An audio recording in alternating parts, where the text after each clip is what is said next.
Hi there, it's me, Jordan Van Haslo.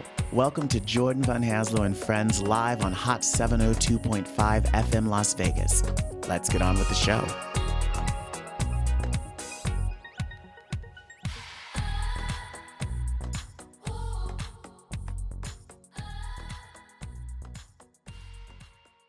Hello and welcome to Showtime with Jordan Van Haslo and Friends right here on Hot 702.5 FM Las Vegas. So excited to have you all join us here today. We are here with two wonderful filmmakers. Well, they're both filmmakers, but one is known for her filmmaking and as an animator, and the other is a composer, a synthesist, and an arranger. Alisa Stern and Scott Ampleford. Hello, welcome. So thank you for joining us today. Thank you. It's Alisa, but it's okay. It gets mispronounced Alisa. a lot. I am so sorry. You know, I have this thing. Well, it's actually really funny. Do you know, when we first started this show in 2020, my very first guest was a very, very talented singer here in Las Vegas, who used to sing with Prince and with Soundgarden. And her name is Alisa as well. And I kept calling her Alisa the entire interview. And I was mortified at the very end of the interview. She was like, "It's Alisa." And I said, "Oh my God, I can't believe I did that." So I'm so sorry. No, Alisa. it comes with the name. It's okay. It's whenever I meet another Alisa, it's the first thing we bond over. No, you know what I think it is? I think when I was a little kid, I used to have posters all over my wall. And one of them was of Alyssa Milano. And so I think in my head, like Alyssa Milano is always like stuck. So anyone whose name is spelled with an A or an E and ends with an A, I always just say Alyssa. And so I do apologize. All good. Don't worry. How are you two today? Not bad. Yeah, I know it's a little late for you. You're in England, yeah? Yeah. So I want to talk about you guys just recently released and you've received some awards for your short film Spiral to the Center. So talk to me about this. How did you guys come together? Where do we start? Yeah, blimey. We've been working together now for over 10 years, or is it 10 years this year? I forget. It's 11 years this year. Yeah. It's 11 years this year. Yeah, we've been collaborating on films, but it started out as an animator. I needed someone to do music, someone to score some of my early films. So, met Scott randomly through the internet to just score my films. And then I kept making films and he kept scoring them for me, we realized we worked together really well.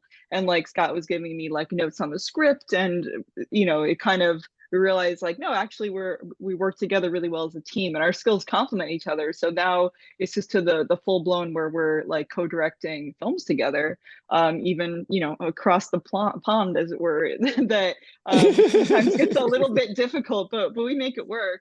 Where we can What was that collaborate. like though? Like all of a sudden the composer's sending you notes. Like were you like, "Excuse me, how dare you? How dare you?" No, they were welcome notes. The earliest stuff that like I was working on, we were making, actually it was Doctor Who fan films were the really early ones.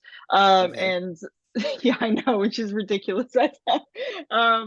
It's crazy. That's how I know it's been 11 years, because we started working together right before the Doctor Who 50th anniversary, and this year is the 60th anniversary. That's just blows my mind.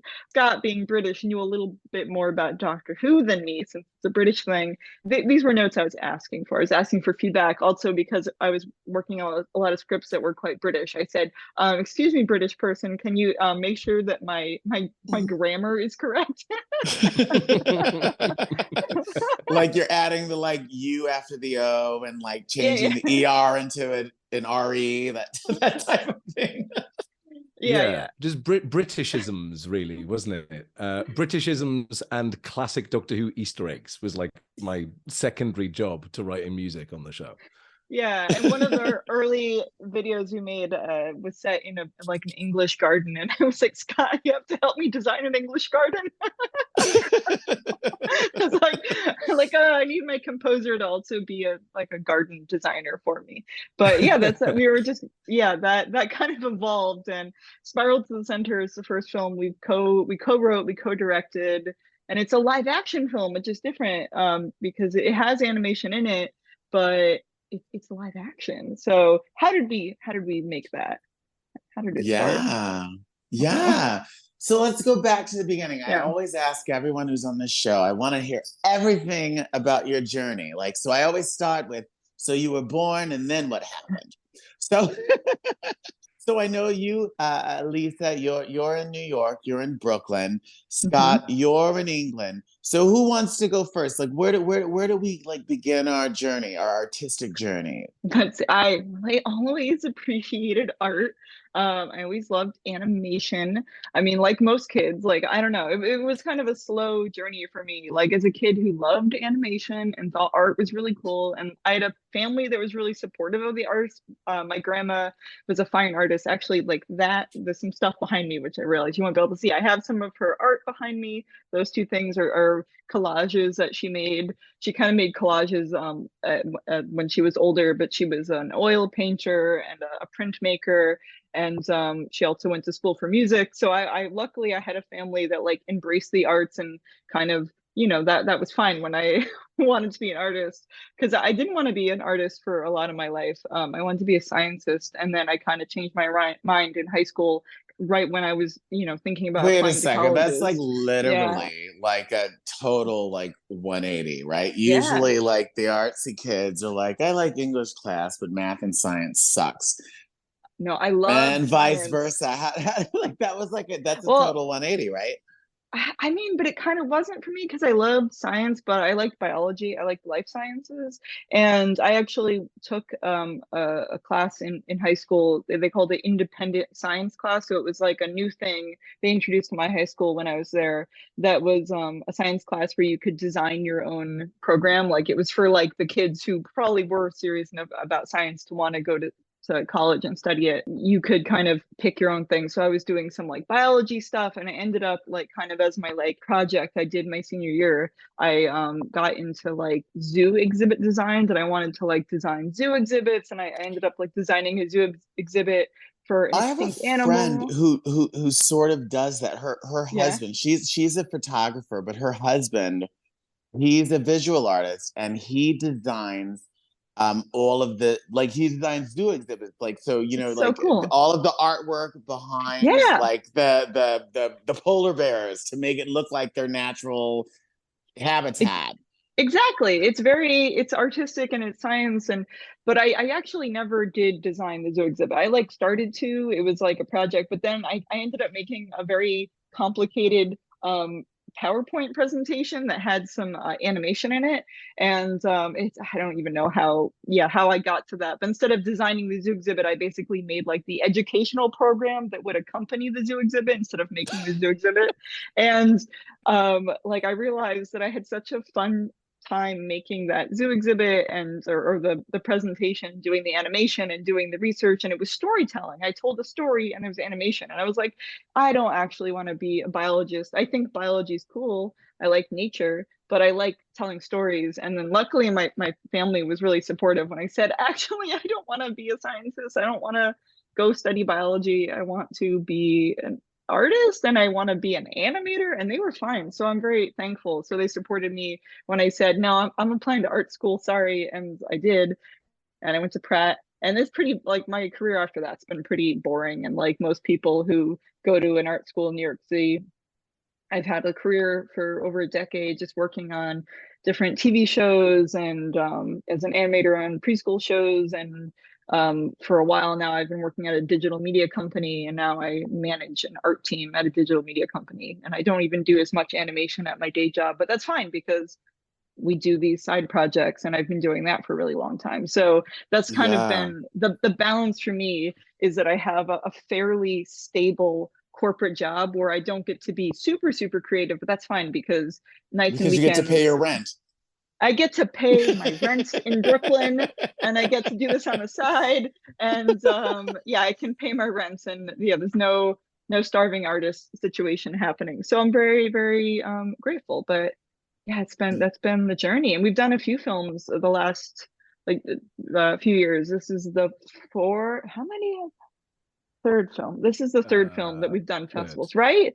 I'm like, That's it's a, the third that's a, film that we're doing festivals with. Well, there's a fourth one that is in progress. So the third one that we've been doing the festival circuit, which is very enjoyable and fun. So yeah, that's well, me. that's That's me. exciting. So how's about you, Scott? So I'm envisioning, like, I'm like envisioning like a remake of like The Lion King, because she's doing all the exhibits, and now you're coming in with the percussion and the how about you? What tell us about how you came up as a musician. Well, I'd always been a sort of artsy kid, not like visual art. Alisa will attest. I cannot draw. I cannot like sculpt. I've got nothing. I don't physically make anything. I'm not very good at that kind of stuff. But I was always like really interesting in interested in telling stories, and you know, I did a lot of like creative writing when I was a kid.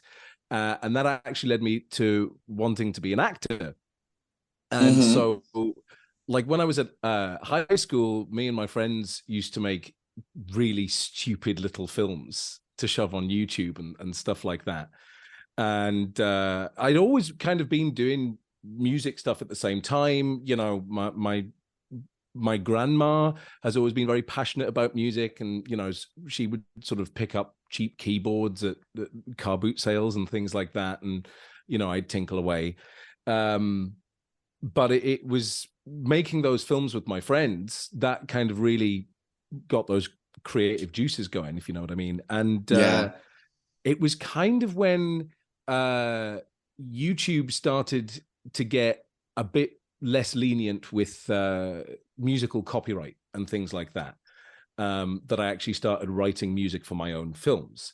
You know, before that, we would just slap any It's old like, film oh darn, we scores, you can't just know. like Yeah, exactly. Just slap some John Williams or some Hans Zimmer onto, you know, 7 minutes of us running around fields for no reason.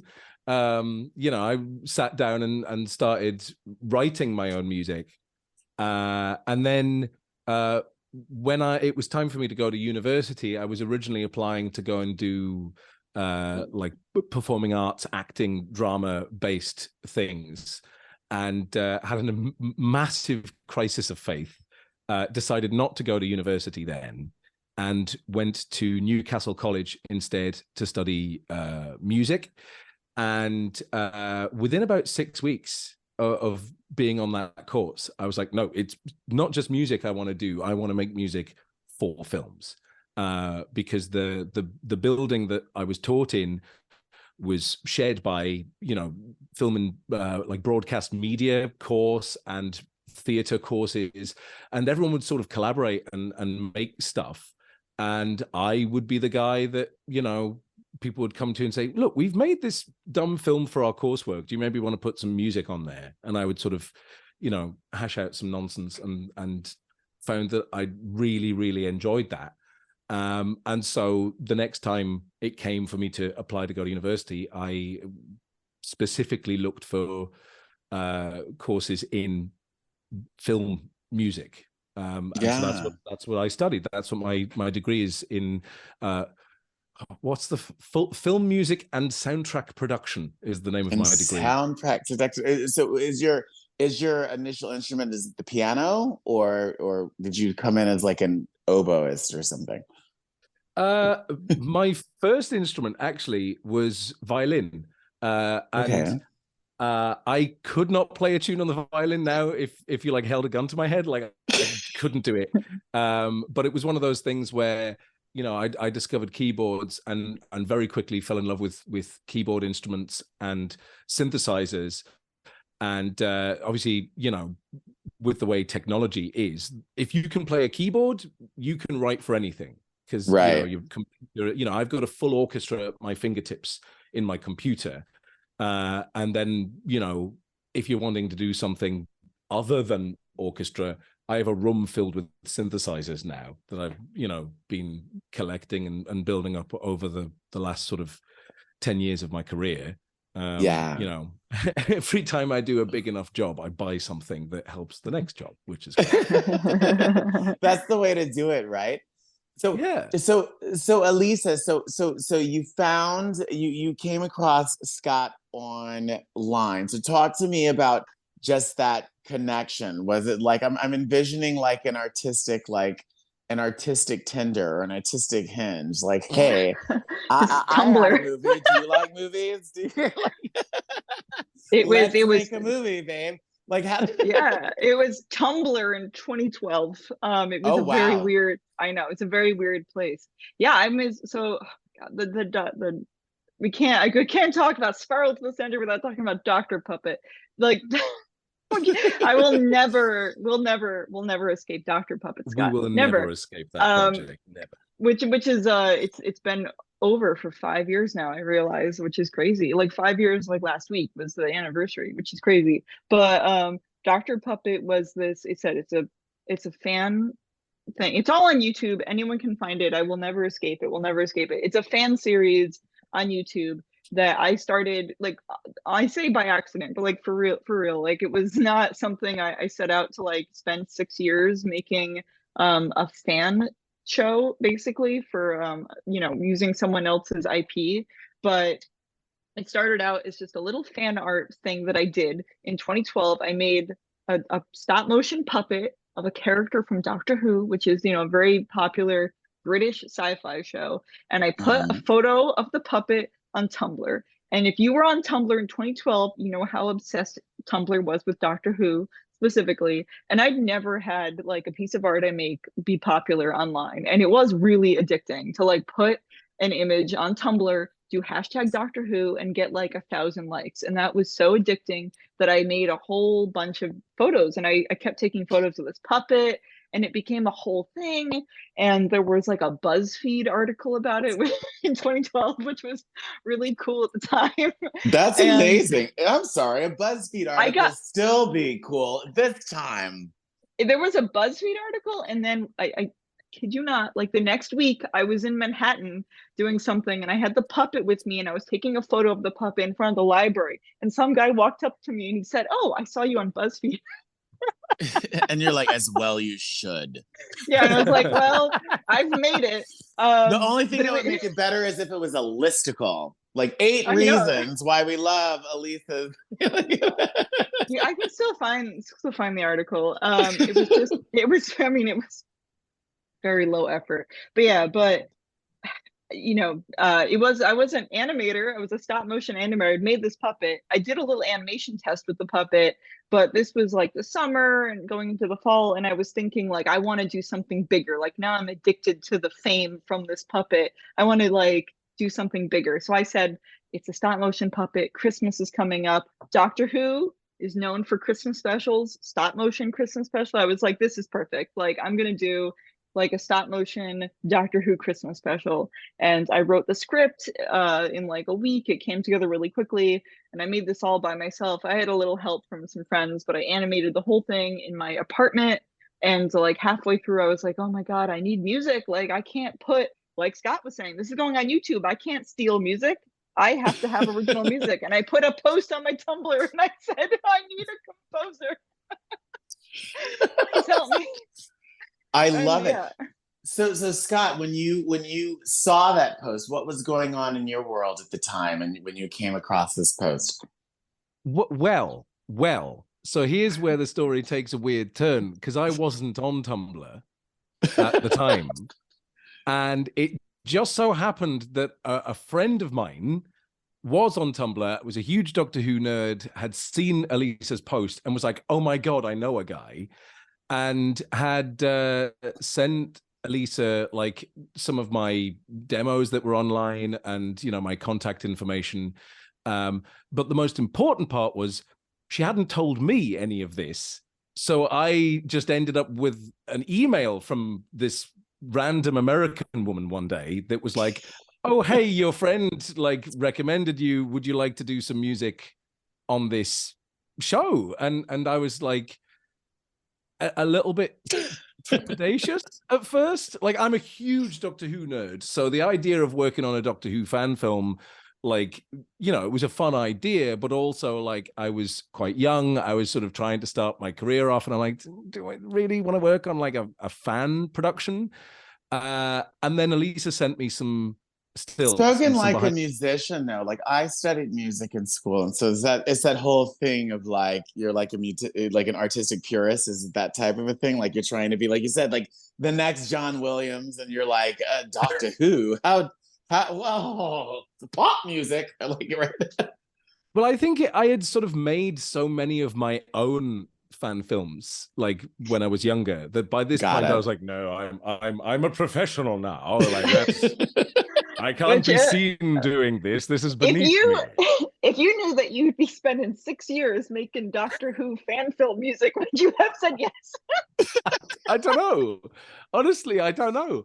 But what changed everything was Alisa sent me some photos of the puppets and the set that she was building, and I was like, oh, this is like, this is good. Like, this isn't some like, you know, teenagers running around with a plastic sonic screwdriver in their back garden. Like, this is a production. And so I said yes, and did the job, and it was really fun. It was just a really sweet little, you know. I don't think I'd ever actually worked on like a Christmas project before, so it was also like, it wasn't just writing Doctor Who music; it was writing Christmas music, and that was like a fun, And you did like, a great job, and you very much impressed me. And I was like, wow. And you did it so quickly. I remember I sent it to you like one afternoon, and you sent it to me the next day. And I was like, what? Like, because you were in uni, and you said like, oh, I can do it. But but I remember this. I always said that Scott, without knowing it, made sure this project got done, because I also had a problem where I would start projects and not finish them. And I was, this project, it's just a crazy spur of the moment idea to make this little Christmas video, and I might not have finished it, except two things happened. One was Hurricane Sandy hit New York, and it knocked out the power, and I couldn't go to work for 2 weeks because we didn't have power. So I get to stay Uh-huh. home for 2 weeks, and I got a lot of work done on the film. So that was one. So thank you, Hurricane Sandy. Not really, but and then two was when Scott agreed to do it, you gave me a deadline. It was like December 19th or something, because you had to go home for Christmas and you weren't going to have yeah, that's access to your right. equipment. And you told me, you're like, I can score it, but I need like X number of days, and you have to give it to me by this date because I can only do it during this window. And because of that, it kicked my butt. And also because of this stranger was now waiting on me, and I didn't want to disappoint this stranger. So that is why I got it to you, and on the deadline I promised you, and you got it done, and you delivered to me before the deadline, and I was blown away, and we got the thing done. And I remember I released it on December 23rd. I remember that it was 2 days before Christmas. And then the crazy coincidence is this little random Doctor Who, fan film that I had come up with months before ended up having an eerily similar plot to the actual Doctor Who Christmas special that year, to the point where people were like, wow, it's funny how like you copied that so quickly. And I was like, I didn't copy it.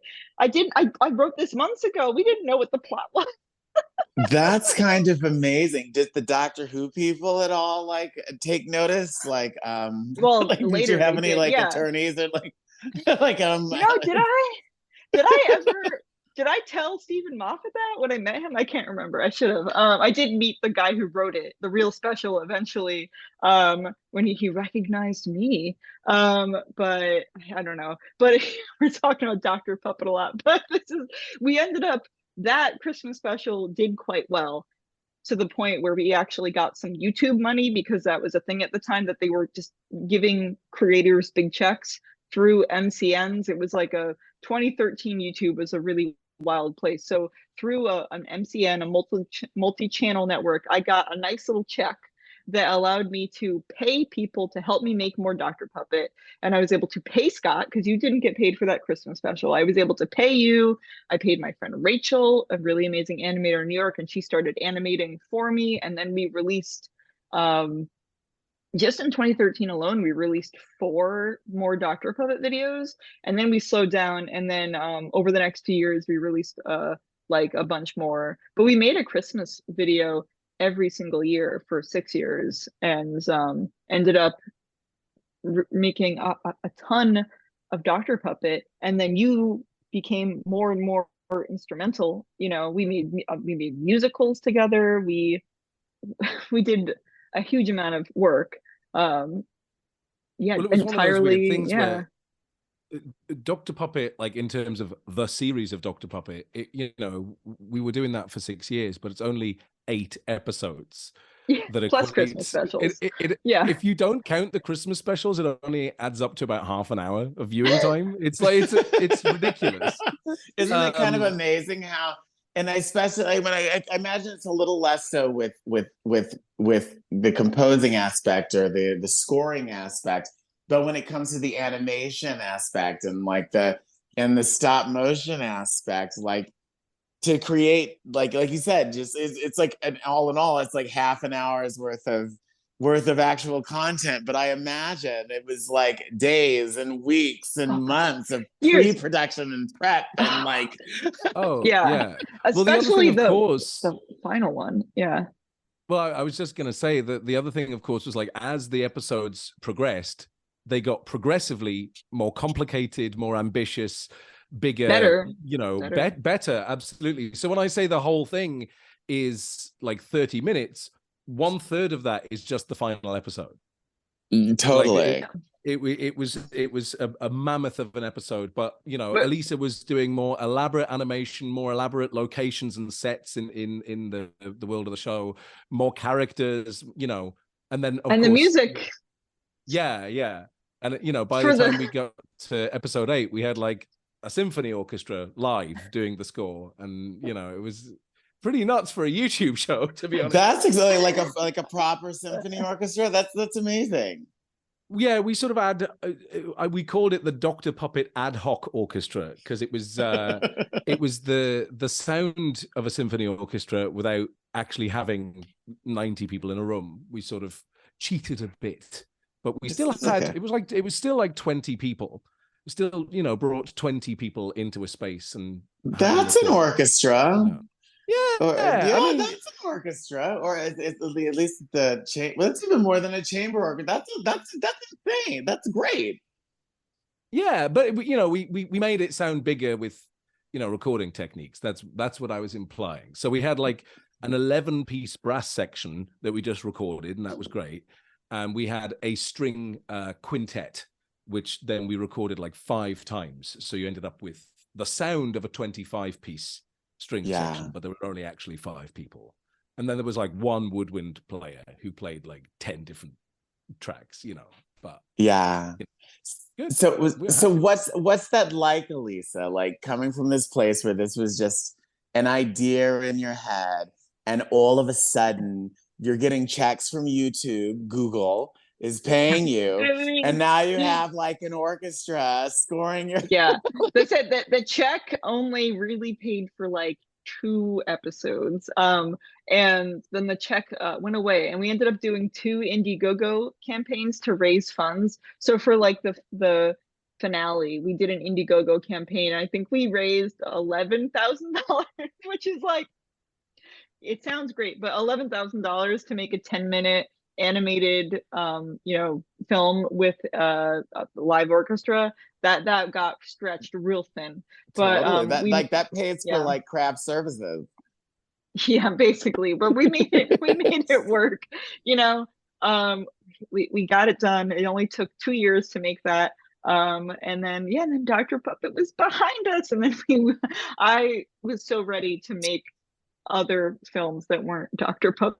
That's at that point, I did not, like I said, we wouldn't have known when we got into this that we were going to spend that long making Doctor Who videos. But you know, I said I have very mixed emotions about it at this point, but I can never regret it. Maybe I regret that it took 6 years, but I learned so much about how to make films and to direct and to work with a musician, and realized how important music is. And I always tell everyone, if you're a filmmaker, you have to have a good composer. Like that, I think it is the #1 job that you need to bring on to have help. And if you're setting apart any sort of budget, save it for the music and sound in general, but especially the music. I think it just helps so much, and I have such a deep appreciation, which is why all of the projects that I've been interested in working on are always really heavy on the music. Well, except for the one, but the other two, except for one short Yeah. film that I did. But those are those things that you don't necessarily, or if particularly if you're not a filmmaker, or if you're on the audience side, you don't realize how important, like you say, sound, lighting, Oh, and then the scoring, like so how important. much, right? And it's those types of things that once it's on your radar, all of a sudden every time you're watching television or every time you're watching a movie, all of a sudden you're like, oh wow, it's amazing how this underscore is Yeah, manipulating my emotions. And then I say manipulate, I say them exactly. in a positive way, like how much it's adding to the dialogue and the acting but that's what makes this particular medium so great, right? Because it's such a collaborative effort, right? Like as a musician, Exactly. you can just grab your guitar or whatever and sit in the corner and sing. But like when it comes to filmmaking, it's truly the sum of its parts. Hey, was Hey. that a Hey. see? No, exactly. So yeah, so you guys are on either side of the Atlantic. Have you guys like is everything remote, or has one of you come stateside, or have you, Alisa, gone to the UK? Like Oh do you yeah, guys work together in you like actually in the same room, or is this a totally very. virtual partnership? We try to sort of travel and see each other, wherever possible and wherever makes sense. So like there was one particular Dr. Puppet, I think Christmas one, where you came here. I think you'd come here just for a visit, Yeah, but no, I was just coming to visit. Yeah, while you were here, we wrote the song together yeah. for that Christmas special. So like that was like the beginning of us traveling That's to the work first together. time. That's the first time we realized we ever like worked together in the same room, and that was like in 2016 or something. Yeah. Yeah, that it just worked out that we co-wrote lyrics together for that Mm. the song. Yeah, but I mean, really, this works so well. Whenever we've tried to work together, right, like in person, it never works out so well because we just get distracted. But Yeah. Because that's the other thing. Like at this point, we're not just collaborators; we're ridiculously close friends. We've been, chatting in each other's ears for 10+ years. Yeah. So we're very, very good friends. So it's actually sometimes very difficult to get work done because we just want to share memes and talk about our days and rubbish, watch YouTube videos, or yeah. yeah. This probably works better for like serious collaboration, but yeah, I mean, for the big symphony orchestra recording that we were talking about before, I went to England specifically because that was the last Dr. Puppet thing ever, and I wanted to see the music get recorded, so I went over just to see that, because I'm so glad I did, because it's the only time I've ever seen the music performed live for anything we've done. Oh, that's amazing. What Yeah. was that like? What So cool. It was great. I mean, it was two different sessions with the musicians, and both places we recorded the music were really cool. Twin American, we filmed one of them, or we recorded one of them in a how old was that church? I don't know, probably about 1,000 years, something like that. Yeah, like 1,000-year-old church. That's a Because lot. the acoustics are really good. Really good. And then Like, and the other it's not one that was old. in a stately home. We recorded in like the ballroom of a stately home because you knew the owners. You had a connection. Yeah. I know a guy. Can I come use your house? Yeah, that's fine. Yeah, so I mean, how could I pass that opportunity up? But otherwise, like when we're working like Spiral to the Center, our most recent project, that is a live action film that is longer than Dr. Puppet. Yeah. Because it's The a film we half made in an hour less than a long. year is longer than the film the project we spent 6 years on. That's kind of Yeah, well, they're about the same length. They're like about a half an hour. Spiral to the yeah. Center, we wrote that script like this over like video calls, and did a huge amount of pre-production, huge amount. Like we did about 6 months worth of pre-production, but then it's live action, so we filmed it in England, and I went over for the shoot. But that was like that was a crazy trip because it was just like we had no time. We just had to shoot the film. Yeah. Yeah. How did that come about? Like how did even the idea of the piece and all of that come about? Well, at some point, I remember having a conversation with Alisa, and she was sort of itching to have a go in live action. Like we've been working together in stop motion for a really long time, but I think, am I right in saying that our previous film, Posted No Hunting, which is what's the string of words? Stop motion animated found footage horror movie. Went into festivals, and Lisa was traveling around to festivals and talking to filmmakers, and I think really got a sense of the immediacy of live action filmmaking, and so sort of had this whole like, Yeah. Scott, can we maybe have a go at doing something like that? Yeah, because that film is 2.5 minutes, and I just want to tell longer stories, and it's hard to tell them in animation, tell a long story because it takes so long. And I said, like, we have to try making the longer film. Let's try live action. Yeah. Yeah, and it took a little bit of sort of bandying back and forth to sort of come up with the story or the idea. Alisa had really been hung up for a while on a purely found footage film, and then the moment the record thing came about, we suddenly realized this isn't a straight up found footage film. This should be a fake documentary. And the moment that sort of realization happened, the rest of the film fell into place really quite quickly, I feel. Yeah, because the idea was, yeah, I personally really love found footage, and we wanted to make a live action found footage film, or I did anyway, and it would star you. We decided that, and we were kind of came up with this idea that you were a record collector. That was like we said that it would be cool to do a found footage film about a record collector who finds a weird record. That was kind of like the prompt, and then we wrote the story. And yeah, and you realized or suggested it should be a faux documentary, and yeah, I mean, it came together relatively quickly. Like, even I remember at some point looking back at like earliest draft of the script, and it's not super different from the final draft. Like we had a pretty solid idea from the start. And yeah, but we just came up with a ridiculously complicated idea because of course we did. Why not, right? I mean, if we're gonna do it, we might as well do it. Do it. I mean, 6 months of pre-production on a half an hour short, that's probably totally normal. And when I say the pre-production, we're not even talking about like finding like costumes or sets. We're talking about the fact that Scott had to create how much music? By the time everything's put together, it's probably about 2 hours worth of music for our 30-minute film, which I know it doesn't make much sense, but you know. And I had to design so much pre-production that I was actually doing pre-production after we shot. Same. No.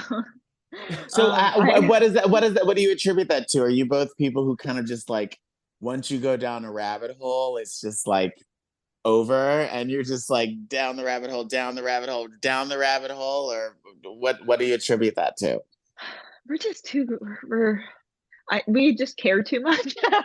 Yeah, I think that's kind of the problem. About detail. We care too much about stupid stuff too. Like, because there's a newspaper that is in one pivotal scene in the film. Yeah, you have it. Hold up. I have it. I know that the audience at home won't be able to see this, but I have it, and I can at least show you guys. I'm in my PJs.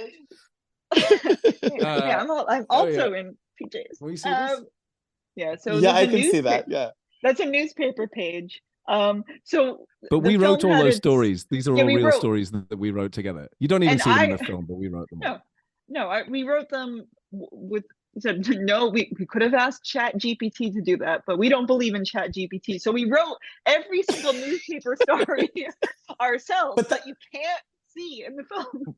But that's exciting. I know that when I'm watching television, right? Like when I'm watching television, when I'm watching a show, and like things like that occur, like they pan across like the cocktail table, the coffee table. I'm totally all about like pausing and like reading, because all of those things make a huge difference. Like even if it's just it how I spans, feel. it's like the people who are on set, right? The actors on set, like it just adds to the world. So I totally am I'm on your side with that. So if anyone says anything otherwise, I have your back. No, it's great. I mean, unfortunately, like that newspaper, even in the shot where he holds it up, you literally can't even read it. Like even if it's paused. And that was like did most of the budget go to that? Like that was like that was. I mean, that newspaper took several days for us to write. I laid it out in Photoshop. Like I made everything. And then there was another scene with a bunch of magazine pages, and it got cut from the film. Yeah, I don't actually know where those are right now. But they're all like ridiculously researched. Like I don't know why we thought to do this, but that like the newspaper page is meant to have it's been from the 70s. So the names are real names. Like there's a story where they talk about the chief of police, and the name in the article is the actual chief of police in my hometown in like 1977. I don't really know why we did that. And like Alisa said, there's 3 magazine pages that have like 4 or 5 articles on them each that we did the same thing for, and they're not even in the film. And then also, of course, this is a film about a record collector, and there's 12 records in the film, and I designed cover art for all of them, and three of the covers, well, really just two of the covers are pretty heavily featured in the film, and then a couple of them are like semi-featured, and then the other 8 are seen in one shot. And it's super low res because it's a picture on a laptop. But I designed them all. And it took me like 2 months to do that. 2 months. Oh, wow. And you can barely see them. But that's but then the film, we shot it in 5 days. This is what's wild to me as an animator. Yeah. Like all this effort, it took me literally longer to make the cover art on the album than for us to shoot the entire film. But isn't that the way that it normally is, right? Yeah. And that's like the irony, like when you deal with talent, right? Because like people think like it's all about the actors, but really that's like the easiest piece of like making a film. Like when it comes to like the fundraising, the pre-production, the design, the art, and all of that, it's like shooting it. That's like the easy part. I know, which is what I've learned. The next live action film that we're gonna make, I want to design a story. We want to write a story that's real light on pre-production, because we know we can write a good film and we can shoot it, we can edit it. We just need to cut that crazy pre-production out. But yeah, I mean, it's not like the actual production itself didn't have issues. There were some pretty bloody big issues. Such as, give us an example. We lost our primary filming location like 2 days before we had to start shooting. That would be an issue. It was a whole nightmare where we've been, obviously, the character I play, Rick, has to have an apartment where most of the action takes place. And we had agreed with a friend of mine that we would shoot in her apartment. And she had been in agreement for like 6 months. And then the day before Alisa was landing here, I was doing my courtesy calls, making sure all of our actors were happy to get started and stuff. And I got to my friend, and she was really sick. She had COVID, and it was a whole nightmare. And it was like, well, we can postpone the filming by like a day, and maybe you'll have recovered by then. And then the day before we were going to start filming, it turns out she didn't have COVID at all, but she was in hospital with a brain infection. And it's like, okay, we're not filming in your apartment then, I guess. And well, see, you're different than me because it's like, oh, she's in the hospital, so the apartment's free. I don't think she would have trusted us to interact with her bunnies. But our director of photography, Caden, who was the real, I've got to say, real superhero of this film. Superhero, absolutely. Swooped in to our rescue, and we actually filmed in his parents' place. Okay. Yeah. No, I've got to give every thank you at every possible moment to Caden Elliott, who saved our asses more times than we can count when we were making this movie. Seriously, and he's also a fantastic DP, and the film looks great. He's so professional, and like I've never directed live action, and I mean Scott was the actor who was in 95% of the film, so you were in front of the camera, not behind it, even though we were co-directing, but like really I had direct you. So Caden really was helping me a lot with like making choices and stuff, and just absolutely fantastic. And you were fantastic too, Scott, in front of the camera. Like well, like it goes back to like I was saying, right? As a musician, you can do your own thing. As a visual artist, you can do your own thing. But this particular medium is truly a collaborative effort, right? And if one thing falls apart, like everything else, like just kind of goes by the wayside until you can make that one thing happen. Yeah, oh, totally, absolutely. It's a unique, new experience for me as an animator. I'm used to like working alone, so it's really fun to be around people and to problem solve. Yeah, just doing something as simple as like grabbing lunch together every day of a film shoot is like such a calming and relaxing experience. We were also very lucky that the area that I live in is very coastal. And so the apartment we were shooting in was right on the beach, basically. So pretty much every lunchtime, it's like, okay, let's take a break. Let's go grab something to eat and just sit and watch the ocean for a few minutes and then, go back in and shoot. But no, the idea of like, this is probably the closest we've collaborated on anything. Like we said earlier, and you don't hate each other. So like it works. Like you didn't come out of it like, oh my God, I'm never doing that again. No, absolutely not. There are like some tense moments, but no.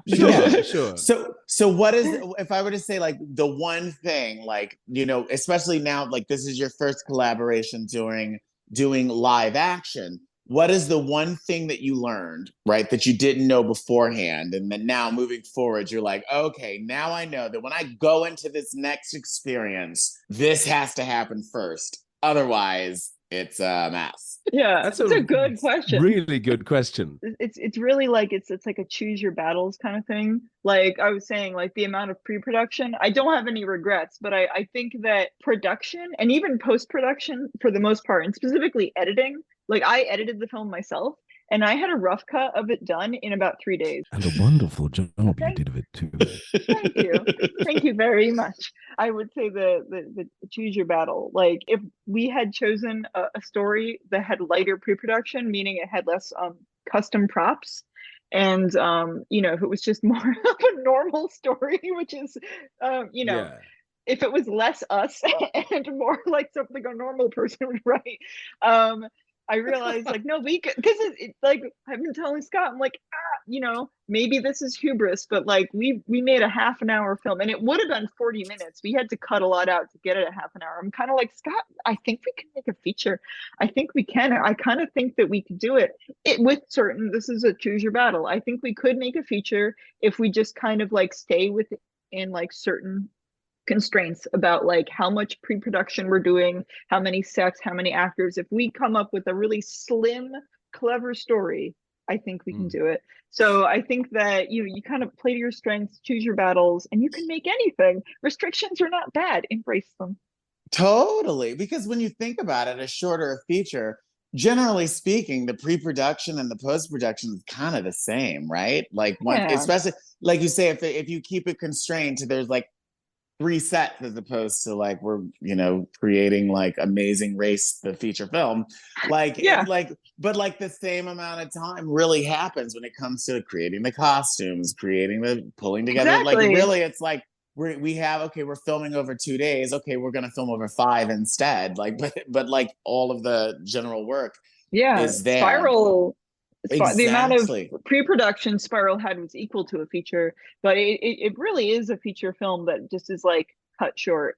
And Yeah. we'd love to make a Spiral to the Center feature one day. We have enough story Oh, to do it. absolutely. We certainly have So enough bloody music too. and album covers. So if anyone wants to give us money, we're totally open to that. Let me tell you. There. Yeah. We'll do the feature version. It's fine. But you also have a lot of left over, right? Because you said you filmed a lot, and there's like even more. Like you have a little. It's like 10 minutes worth. Like if we Yeah. made it was really hard for me to edit Spiral to get it under a half an hour, which I felt was really important. If it was going to play at any film festival, it had to be under half an hour, and it's still been tough. It's really hard to get festivals to play a half an hour film, and that's fine. I knew that going in. But I'm really glad it's under half an hour, because even if it was like 31 minutes, I'm not sure we'd be in any festivals right now. But you know, even if we had gone the opposite and tried to make it as long as possible, it would have been like 45 minutes max. So it never was going to be a feature as we filmed it, but we already have ideas for additional scenes that would very easily make it a feature, but we'd have to reshoot it. Totally. So where can I see Spiral to the Center? And also, where can they find out more about the two of you as this amazing filmmaking duo? Spiral is doing its festival rounds. So the upcoming screening is FilmQuest, which is a film festival that's in Provo, Utah, but they have an online component. So if you really want to see it, I spent a lot of time in Provo, Utah. We could do an hour long of my time in Provo, Utah. I promise you, I will not be seeing it in Provo, Utah. That's all I'm gonna say. Well, our previous film, Post to No Hunting, also played at FilmQuest, and I went to FilmQuest, so I went to Provo. What an interesting place, we'll say. Let's talk about this, okay, because we have to wrap up, but can we talk about the fact that that's like the only college town in the entire universe where you can't get a drink or a burger after 8 o'clock on a Friday night? But you can get a soda. But you can get oh my God. The ice cream parlor on that street is like popping. I had a residency in Vegas, and the other person who was a part of it went to BYU, was, you know, part of that whole community. We rehearsed the entire show in Provo because he had all acts. We rehearsed it on the campus of BYU. And I remember his uncle was in town, and we all went to this ice cream parlor. The uncle goes, "Yeah, Jordan, this is the Mormon version of a bar. You know, 10 o'clock at night on a Friday, and all these college kids are at the ice cream parlor as opposed to doing like keg stands."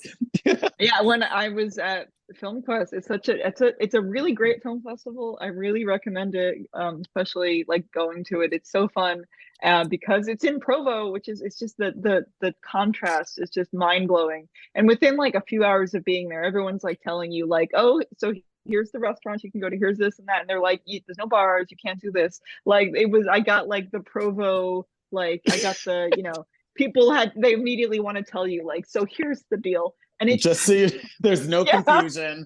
Just no confusion. I'm not sure I'd survive, to be honest. Oh my goodness! I never got to go. I never got to go to Utah. It was one of those things, you know, being in the UK, I can't go to everything. It's just too far and too much of a hassle. So I didn't get to go to Utah. But I think I'd struggle because, you know, as a British man, I need the pub. Yeah, like, that's just. Well, FilmQuest does a good job because they throw some wild parties. Let me tell you, I left the closing night party. I left at like 6 a.m. and it went until 8 a.m. apparently. So, and there was an open bar. So, FilmQuest has you covered. So, yay! We have a YouTube channel, so you can see all of our previous films, including a trailer for Spiral to the Center. That's Odd Frame Films on YouTube. You can also find Dr. Puppet there if you want. And Scott also has a YouTube channel. I do. I have my own personal YouTube channel where I make videos and music and videos about music. And my music is available everywhere. You know, find me on Bandcamp, but also your major streaming services. The soundtrack to Spiral to the Center is actually available. So if you want to listen to at least some of that 2 hours of music I wrote for this badness. You can find it. Then we can. Awesome. Well, thank you, Scott Ampleford and Alisa. Can't wait to see can't wait to see the feature that will come from the two of you. Thank you so much for being with us today. I really appreciate it. It's been such a pleasure getting acquainted with you both. And thank you all for tuning in. We'll catch you next week for another episode of Showtime with Jordan Van Hazel and Friends right here on Hot 702.5.